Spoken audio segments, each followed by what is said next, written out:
Mauritanie, ce train de minerai est le plus long du monde en service commercial.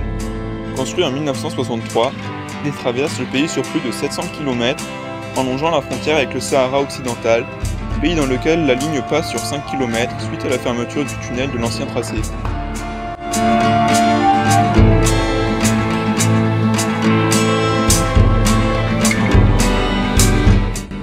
Ce train, long de près de 2,5 km et pesant environ 17 000 tonnes, relie la ville de Nouadhibou, située sur la côte, à celle de Zouérate et ses mines de fer.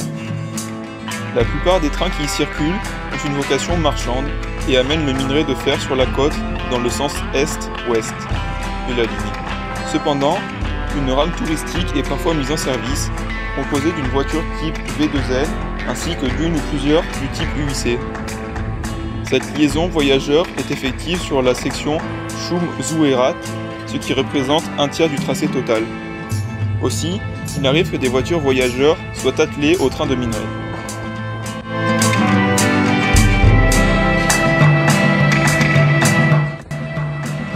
Ce convoi de plus de 200 wagons tombereaux est tracté par 3 voire 4 puissantes locomotives diesel électriques de 3400 à 4500 chevaux chacune.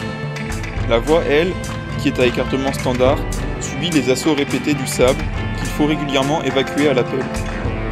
Le rail est aussi sévèrement dilaté par les températures extrêmes, ce qui conduit à des travaux réguliers pour redresser la voie posée à même le sable. Cette unique ligne de Mauritanie qui traverse le désert est d'une importance capitale pour ce pays. Malgré sa complexité, elle voit passer l'un des plus longs trains du monde, ce qui est un véritable exploit dans de telles conditions.